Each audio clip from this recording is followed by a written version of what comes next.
नमस्ते दोस्तों, अगर आप लोग रेलवे के किसी भी एग्ज़ाम की तैयारी कर रहे हैं तो इन महत्वपूर्ण सवालों को करना ज़रूरी है। आज के इस क्लास में हम लोग रेशियो एंड प्रोपोर्शन यानी अनुपात और समानुपात के कुछ बेहतरीन सवालों को करने वाले हैं।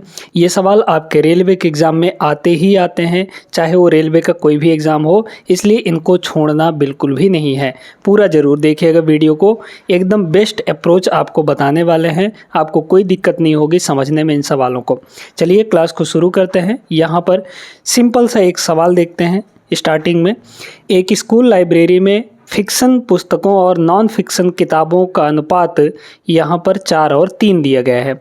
यदि वहाँ 240 फिक्शन किताबें हैं तो कितनी नॉन फिक्शन किताबें होंगी। ठीक है, बहुत अच्छा क्वेश्चन है, ध्यान से समझना है। यहाँ पर ये देखिए कि जो फिक्शन और नॉन फिक्शनल है ना, तो यहाँ पर लिख देते हैं फिक्शनल किताबें और नॉन फिक्शनल किताबें, है ना। ऑप्शन से भी इसको लगा सकते हैं, एक ट्रिक बताएंगे, है ना, 1 सेकंड के अंदर। यहाँ पर 4 और 3 दिया गया है, 4 और 3 का रेशियो यहाँ पर गिवन है आपको। ठीक है, अब बोला गया कि यदि वहाँ 240 फिक्शनल किताबें, फिक्शनल किताबों की संख्या कितनी है, 240 है। रेशियो में फिक्शनल किताबें 4 यूनिट हैं, लेकिन एक्चुअल में फिक्शनल किताबें कितनी हैं, यहाँ पर 240 यूनिट हैं। तो 4 की वैल्यू 240। अब 4 से ये कितना गुना हो रहा है, मतलब 1 यूनिट की वैल्यू निकालिए। तो यहाँ पर ये हो रहा है दोस्तों, देखिएगा 4 छक्के 24 यानी कि 60 गुना हो रहा है। तो ये भी 60 गुना होगा क्योंकि रेशियो में है ना, तो इसको भी 60 से हम लोग मल्टीप्लाई कर लेंगे। तो 6 तियाँ यहाँ पर हो जाएगा 18, यानी कि नॉन फिक्शनल किताबें कितनी हो जाएंगी, 180। ऑप्शन नंबर डी हो जाएगा।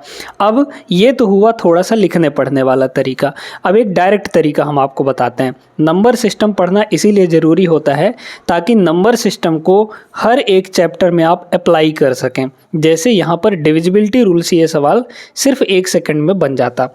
हमें क्या दिया है, हमें फिक्शनल और नॉन फिक्शनल का रेशियो 4 और 3 दिया है। यहाँ फिक्शनल गिवन है, हमें नॉन फिक्शनल चाहिए। नॉन फिक्शनल का रेशियो कितना है, यहाँ पर देखिए 3 यूनिट है। मतलब जो हमारा नॉन फिक्शनल किताबों की संख्या होगी वो 3 का कोई मल्टीपल होगा, 3 से कटने वाली कोई संख्या होगी। बस ऑप्शन से चेक कर लीजिए। 140 3 से नहीं कटता है, ये ऑप्शन नहीं हो सकता।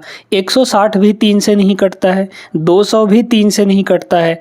3 से डिवाइड होने वाला सिर्फ एक ही संख्या है, 180। सिर्फ देखकर इसका आंसर बताया जा सकता था अगर आपको ये डिविजिबिलिटी वाली कॉन्सेप्ट पता होती तो। सिर्फ देखकर बताया जा सकता था, लेकिन बाकी जो बेसिक है वो यहाँ पर है। मान लीजिए कि अगर 2 ऑप्शंस में 3 से कटने वाली संख्या दे दे तो फिर ऐसे करना पड़ेगा आपको। क्लियर हो गई बात अच्छे से। इसको भी हालांकि आप ओरल ही लगा सकते हैं, इसमें भी कोई दिक्कत नहीं होगी। चलिए इसको देखते हैं, ये भी एक अच्छा क्वेश्चन है। यदि पहली संख्या का 79% दूसरी संख्या के 4/9 भाग के बराबर है तो पहली संख्या का दूसरी संख्या से रेशियो कितना होगा। बड़ा सिंपल सा क्वेश्चन है यहाँ पे, है ना। 2 संख्या हम ए और बी मान लेते हैं। तो कह रहा है कि पहली संख्या का मतलब मल्टीप्लाई 79%, 79% परसेंट जब हटाते हैं तो डिवाइड में 100 लग जाता है। तो ए का 79% ये किसके बराबर है, दूसरी संख्या यानी बी के 4/9 के बराबर। ठीक है, बस यहाँ से पहली संख्या और दूसरी संख्या का रेशियो चाहिए। तो पहली संख्या तो ए है, ए को यहीं रहने दीजिए। बी उधर है, इधर आएगा तो डिवाइड हो जाएगा, यानी A ratio B, A upon B मतलब ए रेशियो बी। 100 उधर, देखिए अब कुछ कट पीट तो नहीं रहा है, तो ये जो 100 है उधर 4 से मल्टीप्लाई हो जाएगा तो 400 बन जाएगा। और ये जो 79 है नीचे 9 से मल्टीप्लाई होगा तो 9 9 81, यानी कि नीचे 1 यूनिट डिजिट बनेगा। तो 1 यूनिट डिजिट ये वाला है हमारा, यानी 711 हो जाएगा। मतलब 79 को 9 से मल्टीप्लाई करेंगे तो 711 होगा। तो 400 रेशियो यहाँ पर 711। Option number B is the correct answer. ठीक है, सिंपली ये लगा सकते थे एक लाइन के अंदर 10 सेकंड के अंदर। चलिए इसको देखिए, ये भी एक बढ़िया प्रश्न है। 2 संख्याएं एक तीसरी संख्या से क्रमशः 30% और 18% अधिक है ना। उन दोनों संख्याओं का रेशियो क्या होगा। कह रहा है शुरू की 2 संख्याएं किसी तीसरी संख्या से कंपैरिजन की जा रही है यहाँ पर। तो हम यहाँ पे मान लेते हैं कि हमारी जो शुरू की 2 संख्याएं हैं वो ए है और बी है, और वो तीसरी संख्या कोई वो तीसरी संख्या कोई यहाँ पर सी है। अब तीसरी संख्या से कंपैरिजन किया जा रहा है, तो जिससे आपका कंपैरिजन होता है उसको कुछ ना कुछ मान लीजिए। 100% मानना सबसे सही होता है। तो हम सी को जिससे कंपेयर किया जाना है इसको हम लोग 100% मान लेते हैं, ठीक ना। अब अगर ये 100 है तो 100 से 30% अधिक है पहली संख्या, है ना। इस 100 से 30% अधिक करेंगे तो 130% हो जाएगा पहली संख्या, है ना। और 18% अधिक है दूसरी संख्या, तो 100 से इसी तीसरी संख्या से 100 से 18% अधिक है, तो मतलब ये हो जाएगा आपका 118%। 100 + 18 118%। अब बोला जा रहा है उन दोनों संख्याओं मतलब ए और बी का यहाँ पर रेशियो चाहिए। रेशियो में जो इक्वल चीज़ें होती हैं वो कट जाती हैं, जैसे यहाँ पे परसेंट से आपका परसेंट ख़त्म हो जाएगा। और काटना चाहें किससे कटेगा, ये आपका 3 से तो नहीं कटेगा, है ना। 3 से दोनों नहीं कटेंगे, है ना। 2 से काट लेते हैं, 2 से इसको काटेंगे तो ये हो जाएगा 65, ठीक है। और 2 से इसको काटेंगे तो ये हो जाएगा 59, है ना। 59, हाँ ठीक है 59। 65 और 59 इज़ द करेक्ट आंसर, मतलब यही रेशियो बनेगा, ऑप्शन नंबर डी होगा, ठीक है। ये 2025 के प्रश्न हैं और प्रश्न कहीं से भी नहीं उठाए गए हैं, ये आपके PYQ ही हैं, प्रीवियस ईयर में पूछे गए क्वेश्चंस ही हैं। तो इसी टाइप से आपके सवाल पूछे जाएंगे। आगे चलिए नेक्स्ट पर आइए, ये क्वेश्चन देखते हैं। लंबाई के अनुदिश आधा या चौड़ाई के अनुदिश दोगुना करके बनाए गए दो क्रमिक प्रारूप सीटों के आकार का क्षेत्रफल का रेशियो क्या होगा। बहुत अच्छा क्वेश्चन, RRB ALP 2025 में पूछा हुआ प्रश्न है। देखिए सवाल बढ़िया है। इसमें क्या बोला जा रहा है कि लंबाई के अनुदिश यानी लंबाई के दिशा में आधा कर दिया जाए, मतलब लंबाई को आधा कर दिया जाए एक ठो सीट में, ठीक है। या चौड़ाई के अनुदिश दोगुना करके दूसरे सीट में चौड़ाई को दोगुना कर दिया गया, तो दो क्रमिक प्रारूप सीटों के आकार का क्षेत्रफल का रेशियो क्या हो जाएगा, है ना। तो पहले रेशियो हम लोग बराबर बराबर मान लेते हैं, ठीक है।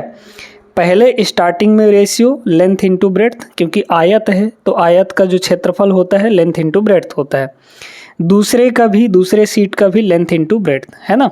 लेकिन फिर बाद में क्या किया गया कि यहाँ पर पहले में लंबाई को आधा किया गया, पहले में लंबाई को आधा कर लिया गया। तो पहले में लंबाई को आधा करिए, लंबाई को अगर आधा करेंगे तो L/2 हो जाएगा। लेकिन यहाँ पर जो ब्रेड्थ है वो तो नहीं बदला गया, वो वही रहेगा। फिर इसके बाद दूसरे में चौड़ाई को डबल कर दिया गया, लेकिन लेंथ नहीं बदला गया। लेंथ नहीं बदलेंगे तो चौड़ाई क्या होगा, यहाँ पर डबल हो जाएगा, यानी कि 2B हो जाएगा, है ना। यहाँ पर B था तो 2B हो जाएगा। अब इसे काट पीट लीजिए, ठीक है। तो क्षेत्रफलों का अनुपात पूछा गया है, तो लेंथ ब्रेड्थ कट गया, यहाँ 1 बचा, कुछ नहीं बचा तो मतलब 1 बचा। ये 2 उधर आके मल्टीप्लाई हो जाएगा, भाई ऐसे हुआ ना 1/2, और रेशियो यहाँ पर सिर्फ 2 बचा है। इसको सिंप्लीफाई करने के लिए नीचे जो 2 है इसको उधर ले जाके मल्टीप्लाई कर देंगे, तो 1 और 2 दूना यहाँ पर 4, तो 1/4 यहाँ पर बनेगा। ऑप्शन नंबर डी, अच्छा एक second, option number A is the correct answer. इसी तरह कन्फ्यूजन होता है ए और डी में, है ना। तो 4-1 नहीं होगा, 1-4 होगा। उम्मीद करते हैं क्लियर हो गया होगा। चलिए सवाल नंबर 5 देखते हैं। एक विद्यालय में 7178 विद्यार्थी हैं तथा विद्यालय में लड़कों और लड़कियों की संख्या का अनुपात 47 और 50 है, तो विद्यालय में लड़कों की संख्या कितनी होगी। आप चाहे तो इसको देखकर भी लगा सकते हैं, लेकिन थोड़ा सा डिविजिबिलिटी रूल अगर लगाएंगे तो काटने पीटने में थोड़ा सा दिक्कत होगा, है ना। देखिए कैसे, यहाँ पर विद्यालय में लड़कों और लड़कियों का अनुपात यानी बॉयज़ और गर्ल्स का, ठीक है, बॉयज़ और गर्ल्स का जो रेशियो दिया गया है वो 47 और कितना है 50 है, ठीक है। ये 47 और 50 बॉयज़ और गर्ल्स का। हमें पूछा गया है विद्यालय में लड़कों की संख्या, तो लड़कों का अनुपात कितना है 47 है, मतलब 47 का ही कोई मल्टीपल आएगा हमारा आंसर। तो 47 से कटने वाला कोई संख्या ढूंढिए। अब 47 चूँकि एक प्राइम नंबर है तो ये तो और किसी से कटेगा नहीं, मतलब 47 से ही हमको सबको काट पीट के देखना पड़ेगा।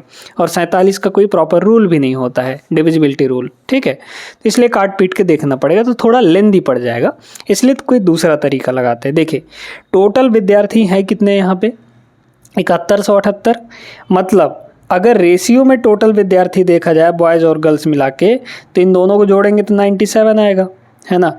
इस 97 यूनिट की जो एक्चुअल वैल्यू है वो कितनी है, 7178 है, 7178 है। तो एक यूनिट की वैल्यू कितनी हो जाएगी भैया यहाँ पे बताइए, 7178 और डिवाइड में कितना होगा, 97 हो जाएगा। ये 97 नीचे आ जाएगा तो एक यूनिट की वैल्यू मिल जाएगी। अब हमें चाहिए क्या, इसको काटना नहीं है अभी। अब हमें चाहिए क्या, हमें चाहिए लड़कों की संख्या। तो लड़कों का कितना यूनिट है यहाँ पे, 47 यूनिट। तो एक की वैल्यू अगर ये है तो 47 की वैल्यू को निकालने के लिए क्या करेंगे, 47 से मल्टीप्लाई, है ना, 47 से मल्टीप्लाई कर लेंगे बस। अब यहाँ भी 47 से मल्टीप्लाई करना पड़ेगा तब ना ये 47 बनेगा आपका, ठीक है। तो 47 की वैल्यू ये आ गई। हमें यही चीज़ सॉल्व करके अपना आंसर निकालना है, लेकिन सॉल्व नहीं करना आपको क्योंकि कट पिट तो रहा नहीं है ना। ये हालांकि 97 इससे कटेगा, मतलब नहीं काटना है आपको। तो क्या करना है, तो यूनिट डिजिट का कॉन्सेप्ट आप लोग पढ़े होंगे नंबर सिस्टम में, उसको लगाइए। कैसे लगाना है, पहले न्यूमरेटर का यूनिट डिजिट देखिए, 8 और 7, 8 सत्ते 56, ऊपर कितना आया 6, 56 का 6 आ गया यूनिट डिजिट। नीचे के यूनिट डिजिट कितना है, 7 है।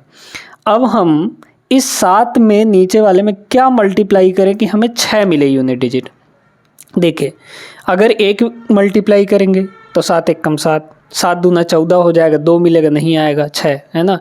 7 3 21, 1 मिल जाएगा, 7 चौक 28, 8 मिलेगा, 7 पंजे 35, 5 मिलेगा, 7 पंजे 35, 7 छक्के 42, 2 मिलेगा, है ना, 7 छक्के 42, फिर 7 सत्ते 49, 9 मिलेगा, 7 अट्ठे 56, 56 क्या मल्टीप्लाई करने पे मिला, 8 मल्टीप्लाई करने पे मिला है ना।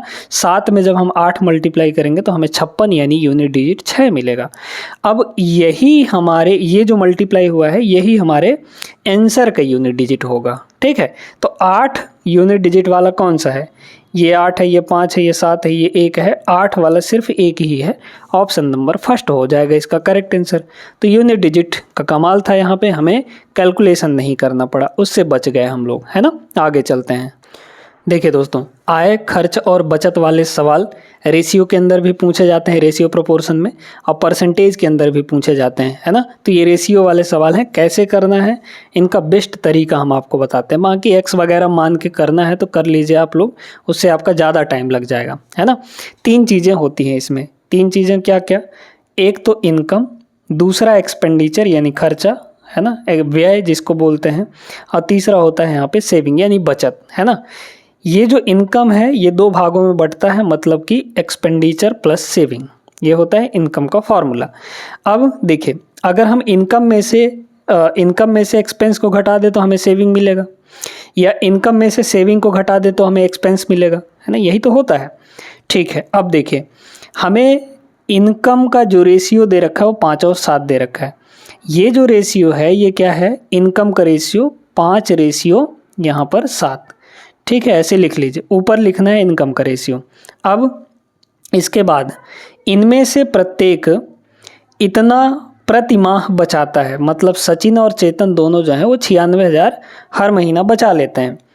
सेविंग दी गई है इनकी, यदि इनके मासिक व्यय यानी खर्चे का अनुपात, अब यहाँ पे किसका रेशियो दे दिया, एक्सपेंस का रेशियो दे दिया, कितना कितना, 2 रेशियो यहाँ पर 3 है, ठीक है। ध्यान से एक एक चीज़ समझते जाइएगा, 2 रेशियो 3 है। तो अब ये देखिए कि हम इनकम में एक्सपेंडिचर का, मतलब इनकम के रेशियो में से एक्सपेंडिचर का रेशियो अगर माइनस करेंगे तो ही हमें सेविंग मिलेगा, है ना। तो नीचे हमें क्या लिखना है, सेविंग लिखना है, और सेविंग हमें इत्तेफाक से दिया हुआ है, वो रेशियो में नहीं दिया है, वो एक्चुअल में दिया गया है। दोनों हर महीने इतना इतना बचाते हैं, तो दोनों का सेविंग लिख लीजिए नीचे। पहले का सेविंग 96,000 और दूसरे का भी सेविंग यहाँ पर 96,000, ठीक है। अब इसे सॉल्व कैसे करना है भैया, देखते जाइए। क्रॉस मल्टीप्लाई मेथड, इन दोनों की मल्टीप्लाई और इन दोनों की मल्टीप्लाई, 5 तियाँ 15, ठीक है, ध्यान से देखते जाइएगा।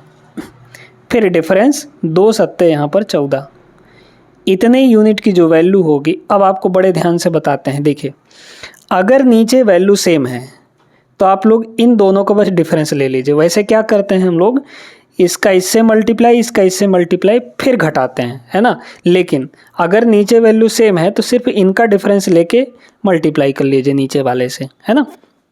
तो 2 और 3 का एक का डिफरेंस, एक को मल्टीप्लाई कर लेंगे हम लोग किससे, 96,000 से। तो 1 × 96,000 मतलब कि यहाँ पर 96,000 आ गया।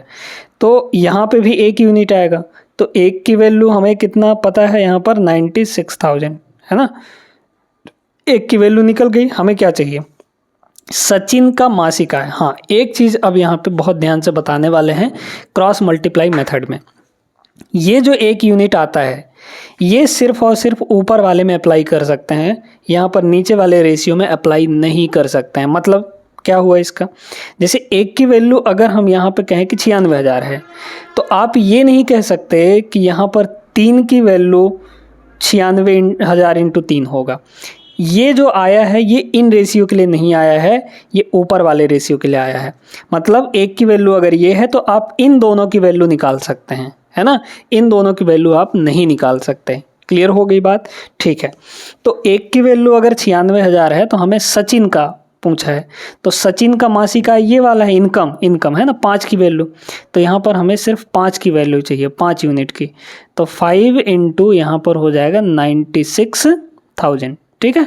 मल्टीप्लाई कर लीजिए, 3 ठो 0 पहले चिपकाइए, 5 छक्के 30, 5 9 45, 45 और 3 48, यानी 480, ठीक है। 4,80,000, option number B is the correct answer. ये था यहाँ पर। अच्छा, अब यहाँ पे एक्सपेंस अगर पूछता तो क्या करते, देखते जाइए। हमें इनकम पता चल गया, यहाँ की वैल्यू पता चल गई 4,80,000। इस 4,80,000 में से अगर वो 96,000 बचा लेता है तो जितना बचेगा बाद में, बचाने के बाद वही तो एक्सपेंस होगा। यहाँ पर ये वाला निकल जाएगा, एक्सपेंस निकालना चाहते हैं तो। मतलब ये है कि हमें सिर्फ ऊपर की वैल्यू अगर पता चल जाए तो ये वैल्यू हम यहाँ से निकाल सकते हैं, है ना, घटा के। क्लियर हो गई बात, आगे चलते हैं। अब इस सवाल को तो आप लोग सीख गए हैं तो लगा ही लेंगे, ओरली भी बता सकते हैं। कह रहा है कि लड़कों और लड़कियों की संख्या का रेशियो, यहाँ पे लड़कों और लड़कियों की संख्या मतलब 9 और 7 दिया गया है। ये लड़के हैं, बॉयज़ हैं, और ये यहाँ पर गर्ल्स हैं, ठीक है।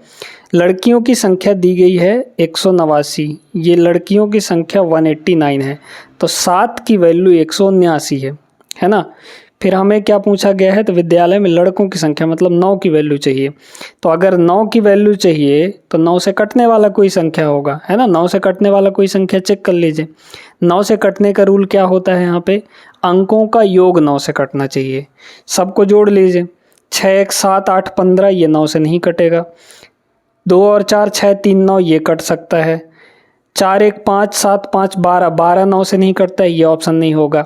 6 2 8 1 9, ये भी हो सकता है। तो 2 ऑप्शन यहाँ पर हो रहे हैं, इसलिए नहीं हो पाएगा, है ना। 2 ऑप्शन 9 से कटने वाले हैं तो डिसाइड नहीं कर पा रहे हैं। तो 7 की वैल्यू अगर इतनी है तो 1 की वैल्यू कितनी हो जाएगी, 189/7, है ना। ये 1 की वैल्यू हो गई। हमें 9 की वैल्यू चाहिए तो 9 से मल्टीप्लाई करना पड़ेगा। अब यूनिट डिजिट लगाइए, देखिए यहाँ पर 9 नहीं हो 81, मतलब यहाँ पर हो जाएगा 1, ऊपर आ गया 1 और नीचे है यहाँ पर 7। तो 7 में अगर 3 का मल्टीप्लाई करेंगे हम लोग तभी हमें 21 मिलेगा, मतलब 1 मिलेगा। और 3 वाला सिर्फ यही ऑप्शन है, क्योंकि अगर 6 रखते हैं तो 6 7 42, 2 आना चाहिए था, नहीं आ रहा है। तो डी ऑप्शन यहाँ पे करेक्ट नहीं होगा, B option is the correct answer, ठीक है। ये यूनिट डिजिट वाला, उम्मीद करते हैं समझ में आ गया। वैसे भी इसको काट सकते हैं, तो 7 दूना 14, बचा 4, तो 7 7 49, तो ये 27 आ जाएगा। तो 9 7 63, यूनिट डिजिट 7 आ जाएगा, 3 आ जाएगा, ठीक है। तो यही वाला ऑप्शन यहीं से डायरेक्टली कर सकते हैं, इतना करने की झंझट यहाँ पर नहीं पड़ेगी, ठीक है।